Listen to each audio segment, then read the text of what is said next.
السلام عليكم ورحمة الله يا حبايبي. بسم الله الرحمن الرحيم. النهارده هنسمي الله بقى وهنعمل تونة مع بعض، تونة بيتي، حاجة نضيفة من بيتنا وحاجة مطمنين انها حاجة نضيفة. ويا حبايبي بنجيب العلبة بقد كده ب20 جنيه العلبة وما بتكفيش، لو أسرة ما بتكفيهاش بنجيب العلبتين ما بيعملوش أي حاجة برضو. ماشي يا حبايبي. إن عندنا في اسكندرية التونة طبعا متوفرة، عندنا سمك التونة اهيت. هنعملها بقى مع بعض. هقطع كده الديل.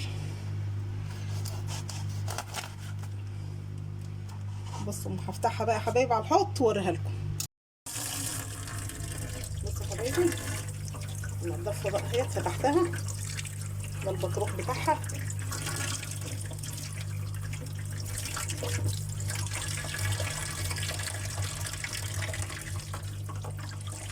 الدم ده هنعمله بسكينه كده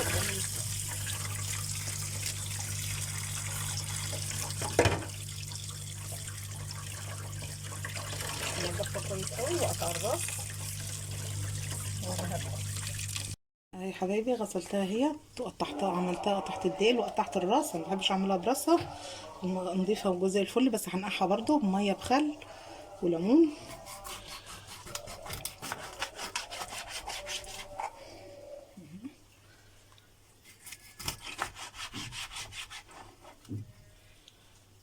كده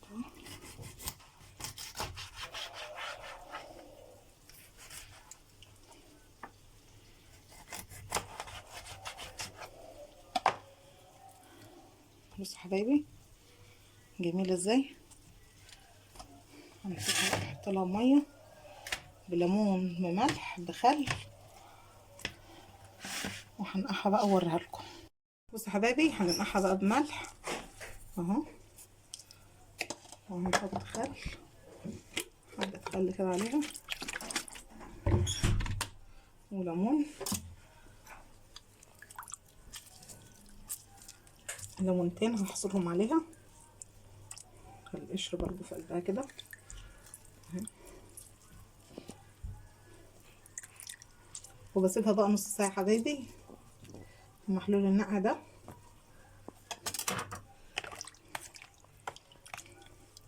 وبسيبها نص ساعه وهوريها لكم برضه. بصوا يا حبايبي انا كبيت الميه اللي كانت فيها، غيرت لها الميه وغسلتها تاني، وحطيت برضو ملح تاني وليمون وخل. هسيبها 5 دقايق كده على ما هغلي لها الميه اللي انا هسلقها فيها اهي يا حبايبي. بصوا بقت جميله ازاي. هنسلق بقى معانا ورق لورا ومعانا كمون ومعانا فلفل اسود ومعايا ملح ومعايا كوبايه الا ربع زيت وكوبايه خل. دول هنحطهم على الميه على النار يغلوا واوريها لكم. حطيت يا حبايبي الميه على النار اهي تغلي، وحطيت التوابل اهي معايا حطيتها تغلي معاها. ماشي، بعد ما تغلي كده هحط الزيت والخل، ومعايا الخل اهو يا حبايبي، كوبايه الخل، كوبايه الا ربع زيت اهي اهي. ومعايا بقى التونه اهيت صفيتها من الميه اللي كانت فيها.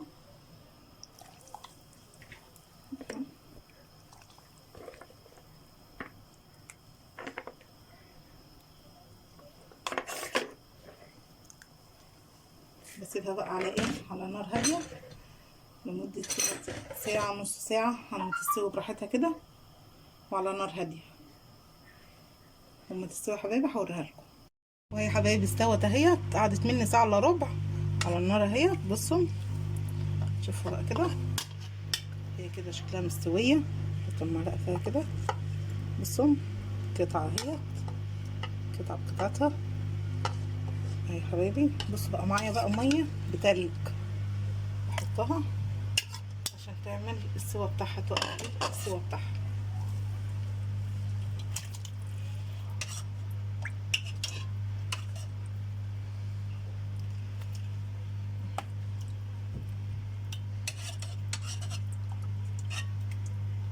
احسن من اللي بنشتريها من بره، حاجه نظيفه، حاجه من بيتنا اهي. وانت عايز تعملها بسمك مكاريلي ماشي، تنفع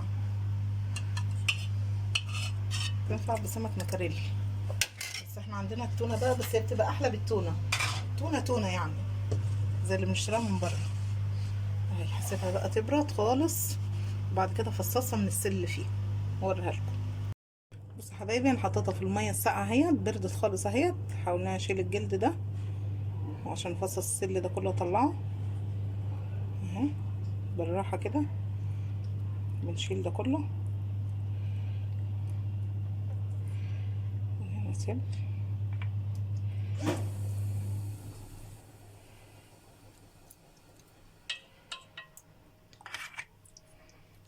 ونفصص ده اهي ما شاء الله يعني.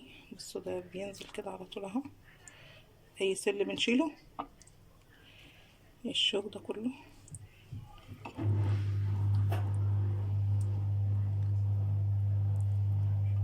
ريحتها مقلقوش بقى، ريحتها جميله.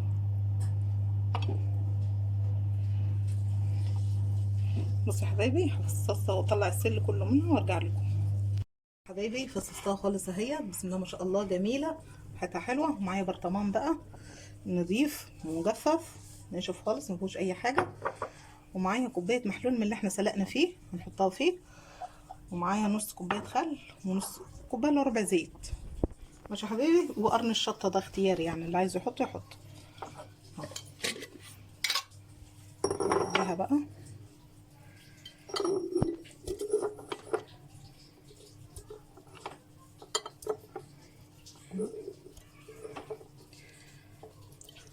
حاجه نضيفه وحاجه من بيتنا اهي يا حبايبي. عبيتها اهي وحطيت القرن الفلفل اهوت حراق يعني اختياري، عايزينه نحطوه اهي. وكنت حاطه معلقه ملح كمان اهي. وادي الزيت، ولو عايزت برضو تاني محلول من اللي انا سالقه فيه هحط. وادي الخل هتعوز تاني كمان شويه، نجيب لها كمان شويه اهيت. لازم تبقى غطسانه كده في المحلول بتاعها اهي. وما تطلعي كده دقدقي منها، تاخدي منها وما ترميش المحلول، عشان المحلول اللي احنا عاملينه ده نضيف طبعا من بيتنا، عارفين احنا حاطين فيه ايه. وعن مفيش ماده حافظه، مفيش حاجات من ايه زي اللي بره اللي احنا بنصفوها اللي بره مضر اللي بره. امال اللي احنا عاملينه حاجه نضيفه اهي. تطلعي بالمعلقه وتدقدقها في قلب المحلول عادي، طلعي منه وتاكلي. ماشي يا حبايبي وجربوها. انضف واطعم تونه هي. ماشي يا حبايبي جربوها هي. اهم حاجه السمك التونه، وسمك التونه حلو فيها يعني. لما تعمليها بسمك التونه بتديك نفس اللي بره بالظبط. ماشي يا حبايبي واشوفكم على خير يا رب، والسلام عليكم ورحمه الله.